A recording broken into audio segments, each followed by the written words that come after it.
7 अक्टूबर की सुबह इजराइल पर हमास द्वारा किए गए हमले के बाद पूरा वर्ल्ड दो धड़ों में बंट गया है। एक जो इजराइल पर हुए इस हमले की निंदा कर रहा है और हमास पर कार्रवाई की मांग। दूसरा धड़ा वो है जो इजराइल द्वारा फिलिस्तीनियों पर हुए अत्याचार के वीडियो और इतिहास की कथाएं और दंत कथाएं बताकर इस आतंकी हमले को जायज बताने में लगा हुआ है। इजराइल को अस्तित्व में आए 70 साल से ज्यादा हो गए हैं, लेकिन सीमा को लेकर आज तक विवाद 70 साल पुराने जैसा ही है। धार्मिक स्थल और धार्मिक मान्यता को लेकर लड़ाई बड़े पैमाने पर यहूदी बनाम मुसलमानों की है। साथ ही इसमें एक धड़ा ईसाई भी है, पर वो अभी शांत है, यहाँ तक कि लंबे अरसे से शांत है। लेकिन सबसे पहले ये एक लाइन में जान लीजिए कि इन तीनों धर्मों में सबसे पहले यहूदी धर्म अस्तित्व में आया, फिर इस्लाम और फिर ईसाई। फिर एक दूसरे को कई बार नुकसान पहुंचाया यहूदियों ने और मुसलमानों ने। ईसाई इससे दूर ही रहे, जिसके बारे में हम आपको एक दूसरे वीडियो में विस्तार से बता चुके हैं। दोबारा देखना है तो लिंक आपको डिस्क्रिप्शन में मिल जाएगा। खैर, मुस्लिमों द्वारा आखिरी वक्त जो हमले के बाद 1187 में यहूदियों को यहाँ से खदेड़ा गया और वे दुनिया भर में फैल गए, जिसमें से जर्मनी भी मुख्यतः उनका केंद्र रहा, पर यहूदियों को कोई अपना देश तब तक नहीं मिला था। इसके बाद हिटलर द्वारा मारे जाने के बाद और 1945 में दूसरा विश्व युद्ध खत्म होने के बाद यहूदियों ने अपने देश की मांग की और इस मांग को तेज करना शुरू कर दिया। कई और देशों को यहूदियों का समर्थन मिला और दुनिया भर से सभी यहूदी अपने पवित्र धार्मिक स्थल और उस शहर की तरफ बढ़ने लगे जिसका जिक्र उनकी हिब्रू बाइबल में था। जगह थी जेरूसलम। इसके बाद साल 1948 में इजराइल ने यूएन का पर्चा भरा और मान्यता ले ली। शुरुआत में कई देशों ने इजराइल को मान्यता नहीं दी थी, लेकिन धीरे धीरे सब बदल गए और इजराइल को अपना देश मान लिया, यानी कि इजराइल को एक तरह से अपना लिया गया। बदलने वाले इन देशों में एक नाम भारत का भी था। ये भी कह सकते हैं कि इजराइल अपना नाम और अपने धार्मिक मूल्यों पर दुनिया का विश्वास हासिल करने में कामयाब रहा।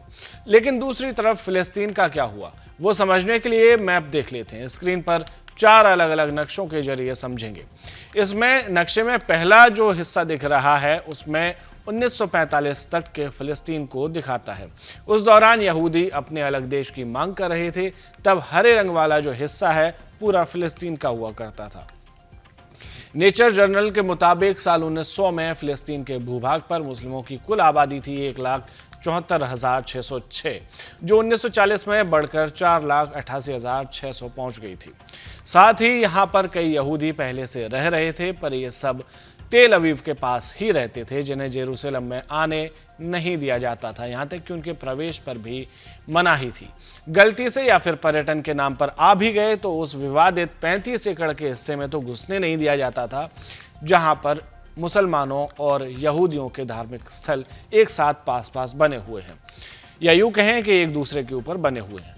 अब दूसरे नक्शे को देखिए। ये तब का है जब 1948 में इजराइल को भी उस जमीन पर बसाया गया जहां पर कभी पूरा राज फिलिस्तीनियों का होता था।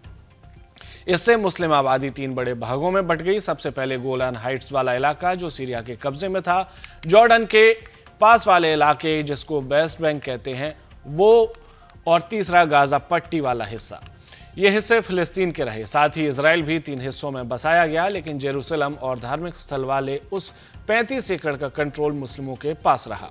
मतलब दोनों धर्मों के लोग 3-3 हिस्सों में रहने लगे, लिहाजा एक दूसरे के इलाके में आए दिन घुसपैठ होती और फिर झगड़े होते, कलेश होते, दोनों लोग एक दूसरे को मारते, यहाँ तक कि हत्याओं पर उतर आते। इसके बाद तीसरे नक्शे को ध्यान से देखिए, जो कि 1967 के युद्ध के बाद का है। 1967 में इजराइल का 3 देशों से 6 दिन तक युद्ध चला। इसमें इजरायली सेना ने तीनों देशों को हरा दिया। इन देशों में थे सीरिया, इजिप्ट और जॉर्डन, और इनके बड़े हिस्से अपने अंदर मिला लिए, जिसमें सीरिया से गोलान हाइट्स वाला इलाका, जॉर्डन से वेस्ट बैंक वाला इलाका और अपने धार्मिक स्थल वाला इलाका जेरूसलम अपने कब्जे में ले लिया। इसके साथ ही गाजा पट्टी वाला जो इलाका था वो भी सिकुड़कर छोटा हो गया, क्योंकि उसका भी एक बड़ा भूभाग इजराइल ने अपने साथ मिला लिया। इसके बाद 1987 में हमास का गठन हुआ और उन्होंने गोरिल्ला वार का रास्ता चुना। हालांकि बाद में हमास आतंकी रास्ते पर उतर आया। इसके बाद इजराइल अपने इलाके को बढ़ाता गया। जहां जहां फिलिस्तीनी रहते थे उनके बीच में यहूदी कॉलोनियों को बसाया गया। लोगों को भी वहां पर पहुंचाया गया। उन्हें अच्छे अच्छे ऑफर्स दिए गए, जॉब ऑफर्स मिले। यहां तक कि शुरुआती दौर में कहा जाता है कि उन्हें वहां रहने के लिए घर भी मुफ्त में मिलता था। इन कॉलोनियों को सेना की सुरक्षा भी दी जाती थी ताकि इजरायली लोग सुरक्षित रहें। चूंकि उनकी आबादी कम थी, इसलिए सुरक्षा के लिहाज से ये कॉलोनियां काफी सुरक्षित डेवलप की गई। इससे हुआ ये कि इतनी कॉलोनियां बसाने की वजह से फिलिस्तीन 100 से भी ज्यादा छोटे छोटे टुकड़ों में टूटता चला गया और अब फिलिस्तीन कुछ ऐसा दिखने लगा है जो कि चौथे नक्शे में दिख रहा है। गाजा पट्टी का इलाका 1967 के बाद से वैसा ही है जैसा कि 1967 की जंग में हो चुका था। आप देख सकते हैं एक कोने पर गाजा का इलाका छोटा सा बचा हुआ है।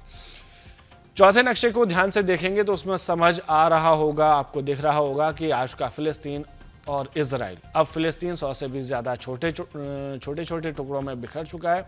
जैसा कि हमने आपको बताया है, इजराइल का इलाका काफ़ी फैल चुका है, लेकिन ये सब 3 देशों सीरिया, इजिप्ट और जॉर्डन के कारण हुआ।